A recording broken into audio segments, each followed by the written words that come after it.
the international experience is a lot of about like getting out of your bubble.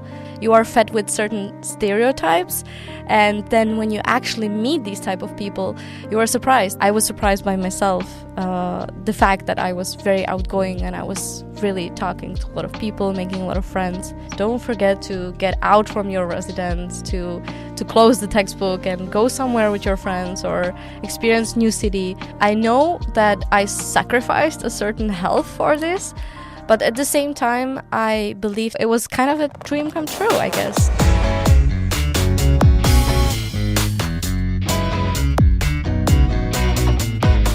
Good day, dear friends. I am Vadim, an Erasmus Mundus student, and this is More Than Studying podcast, where international students share their experiences of studying abroad and much more. I hope the stories collected in this podcast are not only helpful, but also inspiring. Remember, what we did, you can also do. Just give it a try.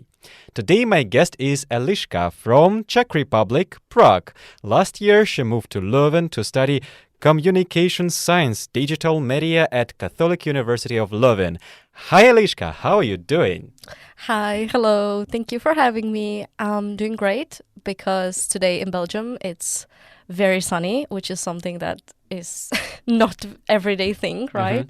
So I'm doing great. Thank you. Yeah, that's actually very good that you start to talk about weather because like when you are moving to another country, even though it's quite close to your original country, right? Yeah. The weather is quite different. What are other things that confused you or surprised you when you found yourself in a new country? Well, yeah, as you mentioned, the weather was definitely one of the main aspects. I was very surprised because I thought it's going to be super similar to what we have in Czechia, but it's completely different.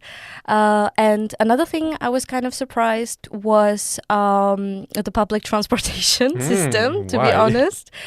It was, for me, it's quite chaotic. Okay. And it's very, very difficult to navigate through. There are not that many informations. I don't think, at least that's my experience. I know there are different apps for the public transportation, but there are so many of them and it's very confusing. And if I should compare it to Czechia, we have one app, main app, where there's everything, all the information. Meanwhile here, it was very difficult for me to find it. So yeah, that I would say was shock for me. Okay, but still, like, I think that Belgium and Leuven in particular are quite bike friendly. So if you want to have a new hobby, for example, you can start biking because it's quite convenient to do it here. Since Leuven is very, very small city, everything is near. And so with the bike, you can be anywhere within 8 minutes. For me, for example, whenever I went to either school or went through some social activities, it was always like approximately 10 minutes from my place by a bike. So it's very convenient. You know, some people might be worried about actually the size of the city because, as you mentioned, it's quite small. And some people may think that there are not so many things to do and they prefer to live in a bigger cities like megapolises, for example, where everything is happening. And if you just spontaneously want to go somewhere, you can always find something to do. And in Leuven, is it the case? When I moved here, I thought, okay, it's going to be small city. There's, as you said, not many things to do. But it's quite opposite. Even for a small city, there's a lot of things to do. And I think it's a very good approach from the university because Leuven is university city, but they really try to make a different activities. Like what? The sports center here, you have a lot of classes. For example, you can try different types of sports, different types of dances, and especially before the school year starts, there are a lot of activities such as the biking session. People who are not very familiar with biking, they can bike around the city with instructor. And or different type of activities, night activities, right, pub crawl, etc.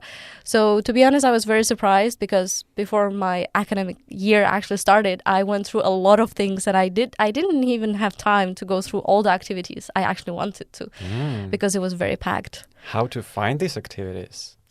Well, as a new student in KU Leuven, first you will get tons of emails about these activities. Newsletter, right? We have Pangaea, which is like the social community center, and they are sending a lot of emails. But also, the university has a website that's dedicated for these activities. They have different programs, different sessions, timelines, etc. And people can also attend these sessions, online sessions, or live sessions where the instructors or people from the university can explain to them what type of activities they can go to, where they can go to, etc. So yeah, I would definitely recommend to check out the websites and keep the newsletter coming in. Sorry, I am today in a bit of a rush, so I guess I missed one important question. Why actually you decided to go to study abroad? Because this is what this podcast is all about. I've always had this dream to study abroad. I've always wanted to live abroad, and I was thinking that the academic path would be the best for me. So it was kind of a dream come true, I guess. You can say that the COVID was a big part of that, because I believe that COVID made me think about my future and what I actually want to do because of the isolation, and a lot of us had a time to think, right? And one of the reasons why KU Leuven and why this program, right, Digital Media and Communication Science, I thought that this type of program was very innovative in a sense. I have not found any program this type in my country or in countries such as Germany or France. Okay, but you also said that this program is quite innovative, right? Yes. Can you give any example, like what makes it so innovative from your point of view? Yeah. So this program focuses on, of course, it's difficult to say, right? Digital media. What is digital media? So this program focuses on different types of media, such as either social media or different types of technologies. We had subjects such as psychology of social media. We had subjects such as AI, or subjects that were focusing on web technologies, user experience, coding, etc. And it's just this kind of, it's social science, right? But it's still kind of getting into technologies from the social and from the technological aspect, which is very interesting, because usually when you think about these type of subjects, it's either engineering, computer science. So that was very interesting for me, that social science actually offers something like that. And I think it's very important, especially nowadays, if we think about technologies. So it's kind of a multidisciplinary approach, yes, right? Exactly, yes. Why do you think it's becoming, I don't know if it's becoming more and more popular, or just like more and more people say that multidisciplinary approach is something essential, and your master degree is better to be like multidisciplinary. I decided to go for it because I thought that it will give me a broad perspective. I wasn't really sure what exactly I want to do. I knew that I want to work with technologies. I knew that I want to focus on social media and for the web technologies. But I felt like nowadays everything is getting so interconnected that it's not only one thing. It's not only social media. It's not only AI, but it's getting so connected in a sense. So I believe we need to have this broad kind of point of view to these things. It's not enough to have only one aspect, but we need to understand it as a whole concept. Do you think that actually international experience also helps you in this way? I mean, also helps you to broaden your outlook, or also become more flexible, open-minded? Yes and no, actually. To be honest, I believe that before I came here, before I became an international student, I had these certain ideas about who are these people are going to be like, right? And you certainly cannot help yourself, but of course you are fed with certain stereotypes. And then when you actually meet these type of people, you are surprised because they are completely the same. But in what sense they are the same? I think that people are different, but they can be the same in something like fundamental, probably. I meant it in a way that all the types of people I met in Czechia, all these type of people I met abroad as well. It was probably my delusional kind of thinking, my kind of Types of personalities, you mean? Yeah, exactly. Types of personalities, types of behaviors, approaches that people have. And of course, I've never been abroad before, so it was this kind of naivety from me. But when I actually started to meeting new people, I realized that all these people are different but same at the same time. What is the point of meeting new people then? What is the point of making new friends abroad? If you can just stick to your previous friends who are also probably developing. So in terms of living in a bubble probably it cannot be applied because people can develop, right? And you are developing. So your relations are developing. So why do you need to meet new people? For example, for me, I met a lot of people from different countries, and we went through a lot of different things, a lot of things that I would probably never go through with people from my country. Example. Well, for example, very interesting story. Once we were traveling with my friends. We were actually traveling to Amsterdam for a one-day trip, and we got stuck in Amsterdam because, of course, public transportation didn't work, storm, etc. So we had to somehow get to the Rotterdam, and then unfortunately they told us you have to sleep in Rotterdam. You have to find yourself a hotel, and everything was booked. So we were very, very, very unfortunate with this. But eventually, thank God, around midnight, we were able to find a hotel, and we slept 6 of us in one small room. And the next day, we had to wake up very, very early to actually catch the one train that goes back to Belgium. And so I believe this is one of the experiences that I would not probably have with my friends back in Czechia. Okay. I also think that when you meet new people from different cultures, you can also learn something new from their culture. And you said that you like culture. So what were new things that you learned here that surprised you? Even though I'm a very open-minded person, I feel like I still had certain ideas about different cultures and different people. When I came here to Leuven, I realized that all these stereotypes are completely wrong. That it's, for example, I've always had this idea of, for instance, Japanese people being very polite, very quiet, and very, very quiet. But they're quite opposite. I've met a lot of actually... So they are impolite. No, I meant... I meant it more of a polite in the sense of being not outgoing, more quiet, reserved people. Introverted. Exactly, introverted. But all Japanese people I met, all my Japanese friends I met here are actually quite opposite. Or for example, one of my Bulgarian friends, I've always thought that Bulgarians are very, very social, that they need to have a lot of people around them and they have to have a lot of social activities. But I would say that my friend is more reserved, and so these type of stereotypes that you cannot help, but of course it's you learned it in your own countries or from media, right? Even though you still try to be open-minded, then you try to ignore these type of stereotypes. I decided to treat people not based on their country or their cultural background, but based on how they behave and how they talk, and based on their personality. The cultural background can be a good starting point for a conversation with a person you don't know, but you want to learn more about this person. I mean, this is a good way to make new friends, right? Was it the same for you, or what was your way of making new friends here? For me, for instance, I definitely wanted to meet new people from from a lot of Asian countries, because I'm studying Asian languages, and so I was very interested in actually meeting those type of people.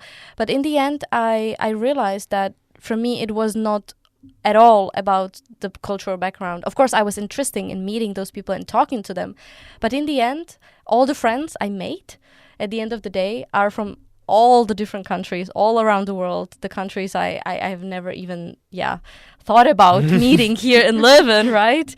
Since I met a lot of people and I talked to them about their countries and they were able to discuss their culture and their backgrounds, I became more and more interested in different countries that I've never thought I would like to visit one day.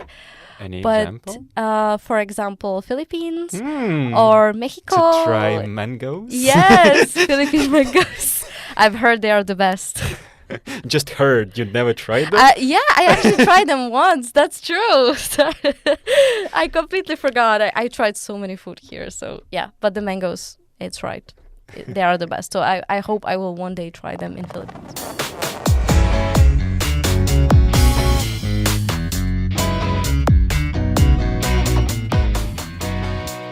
You mentioned that during COVID you were thinking about your studying trajectory, and you said that you realized what you really want to do. So did you change your trajectory? Like, did you study during your bachelor something different? Yes, I actually, during my bachelor, I studied international relations. I studied diplomacy, which is something completely different from what I'm studying right now. Because when applying abroad, it's quite important to show your motivation, right? So that your trajectory aligns good with your background. So how was it possible for you to make this change? Which might be probably not really significant because I don't know if it's significant or not. Like, you can explain it better, I guess. I understand. I believe that the specific approach from this program was to, of course, your background has to be social sciences, which international relations are kind of social sciences. And I believe I had a pretty strong motivational letter because I was very honest in my motivational letter. I said that even though I studied international relations and this is something quite different, I still believe this is something for me, and I can see myself in the future studying this program and actually leveraging all the knowledge I will learn from this in my future career. And also, technologies were always my hobby. I've coded in my free time. I was building websites and I was very interested in social media management and stuff. So I believe that this really helped me to get into this program, the strong motivation, good grades as well, because I had very good grades. And I believe the approach of this program was to take people from different backgrounds. Your skills and your education doesn't necessarily have to match perfectly with the program you want to apply to, but you have to really show the strong motivation, the strong goals, and that this specific program you want to do is something that you will truly enjoy and you want to go this way. Of course, we have to be realistic. If I would like to go from international relations, for example, to nanoscience, to engineering, that would be probably way more difficult. But yeah, I believe if you will keep in certain type of sciences, it's possible. Yeah. Also, you're studying abroad now, but you are still staying within Europe, so you're not so far from home. Does it really feel like you are doing something like studying abroad, or do you still feel that you are at home, like near home at least? Yes, I think I would say that the first 6 months, me being here, the first semester basically, I felt like I'm abroad. I really felt like, of course, the language I don't understand. I don't speak Dutch, nor French, nor German, right? So it was very, very different. But to be honest, after the first semester, I kind of felt like I made this place a little bit home. So it wasn't that different from my place. It was just another place I live in, basically. As I started to feeling more and more home here, I had these conflict feelings of like, okay, I live here, is this my home? But at the same time, I have a home in Prague, right? So it was this kind of conflict feelings, and I started to questioning, like, do I want to live here or do I miss Prague? Do I want to get to back to my family? And that's when the homesickness started a little bit, because again, this was my first experience living abroad, living outside of my flat, outside from my family. So I believe this was expected to happen. So yeah, there was a homesickness. So if you expected this, did you do something to prepare for it somehow? Yes. Or how did you deal with this? A little bit. I prepared my family for it. I prepared my family for a lot of calls. Okay. So, yeah, of course, we talked about it, and my family was very supportive. They told me that they are always there for me. And again, the distance was a little bit good for me because, again, it's very close to Prague. So I could anytime just book a flight and go back to Prague if I felt like it. And if you have enough money, of and course. of course, yeah, if I have enough money. But yeah, of course, there are cheap flights from Ryanair, from Brussels Charleroi, right? Low-cost tickets. So yeah, so this was very, very important for me. So yeah, I was a little bit prepared, and my family as well. I believe that home is not connected to certain, let's say, location, but I believe the home is connected to the people.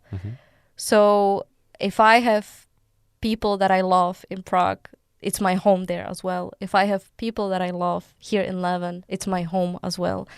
And of course, it's the combination of the people and the fact that you experience something in here, right? You've been here for some time and you have certain memories connected to this place.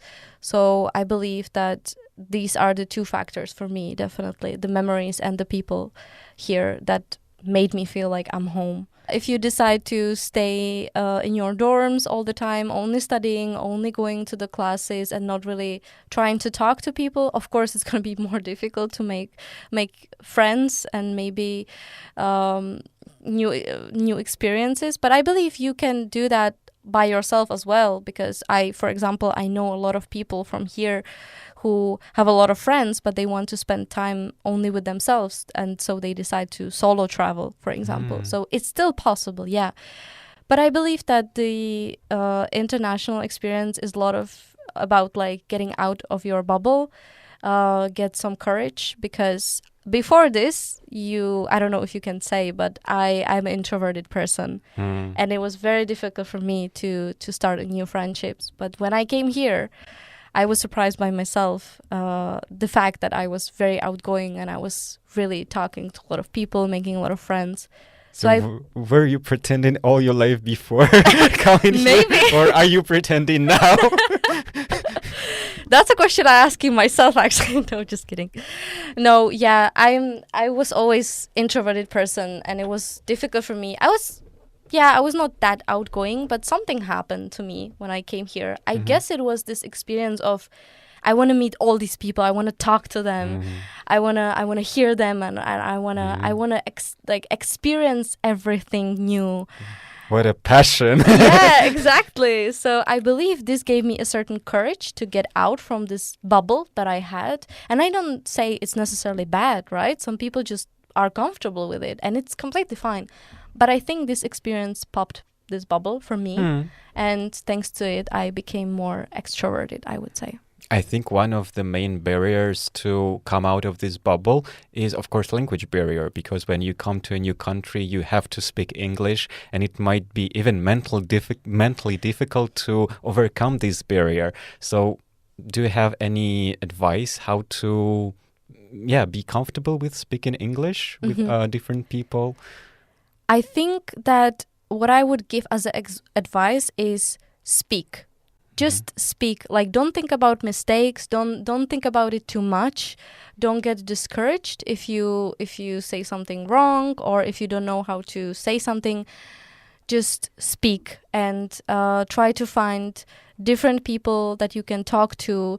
Try to find different activities where you can actually use this this barrier kind of for your own good. Yeah, one of my friend, she has another friend, and he did not know English at all before coming here in Belgium. Okay, he like prepared himself during like 1 year of studying English intensively probably, but when he came, his English was quite bad, but he really tried to communicate with other people. He really pushed himself, and he developed, and he's quite good now in English. So it's everything is possible. I think this is one of the main purposes of being an international student, to show that to prove yourself that everything is possible and you can do anything, if you put enough efforts, of course, and if you have this desire within yourself. Yeah, definitely. What about actually social activities, other social activities? For example, for me, I had a great experience during a pub crawl, because we were assigned to different groups. And what is this? Pub crawl is basically a type of activities where you move from one pub or bar to another. So, and with different type of people, you will always change with different groups, right? And because here in Leuven, there are a lot of bars and a lot of pubs. There are a lot of students. A lot of students, so it's great for that. So it's basically this night when you are changing different pubs with this specific group.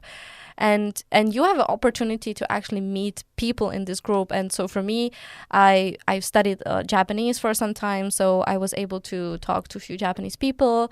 I studied a Russian for some time, so I was able to talk to a few Russian people or Ukrainian people. So it's not only the official activities, but it's also these type of activities that you don't necessarily think of as like language activities, right?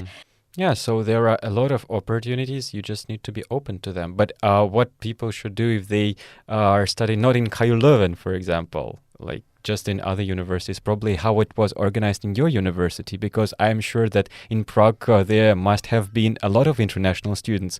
Did you interact with them, or did you try to do something similar? Yes, actually, specifically for my university, it was kind of similar. They had a lot of different activities. They had different types of, they had something similar as Pangaya, this kind of community center where people can go and meet. So this was important. But for me, I decided to be part of this ambassador group that offered help for international students. So I was able to guide them, especially for people who were in Prague for the first time. And that was the way how I was actually able to connect to different type of people. But I would say the experience in Prague is very similar to Leuven. I believe every major university, or most of the the biggest universities, have these activities. I think it's a very good point when choosing a university, because of course you should take a look at your studying program. Of course you should take a look if social activities are provided, if sports center is there, if it is important for you, but also about accommodation, if the university provides it or not, because I know that some universities do not provide any accommodation and you have to find it on your own. I've heard that there's an issue with accommodations, for example, in Netherlands, in Germany for students, it's more difficult. And of course, me coming from countries such as Czech Republic, which is not as rich as Belgium, right? The prices are different. But for me, I was very, very lucky. I would say I consider myself lucky because I applied quite late. And even when I applied late, I still had the opportunity to apply to room in one of the students' dorms. So, but even though I was very lucky, I would recommend everyone to start looking for accommodation as soon as possible. Because when? Well, I would say that February, if you're very, very early with the application, definitely around February, it's important, because you have to realize that a lot of students that are already studying here, they are trying to get another year in their dorm, right? So they are also going to be looking for accommodation. So as soon as you can, start looking for accommodation. Yeah, that's a good advice, because I'm moving to Spain for the second year, and we started to look for accommodation around February, and I was asking people, okay, we should book something, because when time passes by, prices are gonna grow, and there is no way we can afford it if we do not book it now. And we were actually right. Now we have a quite bearable price, because Spain is also quite expensive. So yeah, it does make sense to look for accommodation as soon as possible, as soon as you are sure that you are studying in this university.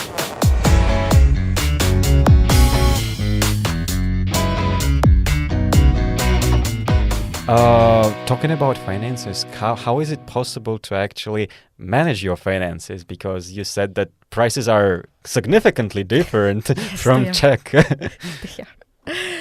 Well, so for me, before I came here and during my bachelor, I was actually working full time. So because I already knew that I want to move abroad and I want to study abroad, so I prepared for it financially. But after I came here, of course, the reality was a little bit different because first of all, I aimed to find a student job. And I had the idea that it's going to be easier because I had the idea that Belgium, Brussels, right, international city, European Union, it's going to be easy. But it turned out it wasn't that easy, even for me as a European, because I heard that even for international, it's way, way more difficult. But actually for me, I'm freelancing. During my studies, I was freelancing. So I was working for international companies part-time. So that's how I was able to manage my finances. How is it possible then to manage your time? Because you need to study and you need to work part-time even, but still you need to work. And that's quite a lot of effort. And then you also talking about that international experience is all about going out of your bubble, make new connections. How is it possible to find energy and time for all of this? It's very, very difficult. It takes a lot of strength, to be honest. But to be honest, for me, it was not that difficult because I was already kind of used to it. Because, as I said, during my bachelor, I was working full time, so I was kind of prepared for this blow of work. But at the same time, I feel like I enjoyed everything I do in this sense. I enjoyed the studies. I enjoyed my work. I enjoy meeting new people. So this whole experience, even though it was tiring, it was still something I enjoyed. So that's... And you never experienced burning out? Yeah, of course I have. Yeah, it was especially during the exam period. It was very difficult for me because I had to make sure that I plan everything perfectly. Of course, it was very difficult. It required a lot of caffeine and less sleep, but I made it. So it's something that I'm proud of regarding this. Okay, but do you think it's a healthy approach? No. I mean, to get everything you can from life, but on the other hand, like sacrifice your health? It really depends what you want in this sense. Because for me, it's something I've always wanted. I've always wanted to study abroad. I wanted the work I do, I enjoy. So for me, I know that I sacrificed a certain health for this, but at the same time, I believe that I am doing this for better, for my future, basically. Okay. So, and I also thought about it in the sense that it's very short term because my master is only 1 year. It's intensive master. So that's why I thought this is just only 1 year. And then, of course, I will be more free when it comes to time. If you don't have support, outside support, of course, I have certain support from my family, but still, I had to find my way. Yeah, I think that the best thing is just to know your limits, to know when you should stop with sleep deprivation, with caffeine, with all of these things, and say, okay, I won't probably join this social activity this time because I need to sleep good or study better, whatever. So yeah, just you should know your limits. That's a very good piece of advice. Exactly. What about your future? Because like you said that this is quite intense master program only for 1 year. So now you are almost done with this, right? Yes, it's a 1 year program with the thesis as well. This is insane. Insane. How are you doing? I'm good. Yeah, I mean, of course, the reality, it's a 1-year master with the thesis as well. But the reality is also that majority of the people in my program are not finishing the thesis in June. So majority of people, including me, are submitting thesis in August and defending in September. Yeah, I think it's actually quite common here in KU Leuven, because even like people with 2 years master's program, they also like have their defense in September or something like this. Because like sometimes experiments in science do not go as you expect them to go. Exactly, unfortunately. So there is nothing you can do about it. And it's not something bad about you. It's just like the life. Yeah, exactly. Yeah, it's not something bad, which is something I've learned here as well. Because, for example, the educational system in my country is quite different. And so when you go for September, for example, it basically means that you failed, right? So people have this mindset, a stereotype. Yeah, exactly. So when I first had to face the fact that I'm not going to be defending in June, I felt defeated in a sense. I felt like, oh, it's a failure, basically. But then I realized after talking to most of my classmates that, oh, we are on the same boat, because basically there's almost no one who will go defend right on time. So yeah, I felt better about. But what are you gonna do after your defense of master thesis? Because it seems that you really enjoyed this international experience, and probably you want to go, I don't know, in Asia, like a bit further from Europe, because like you made a very good first step on your way to international experience. What's gonna be the next step?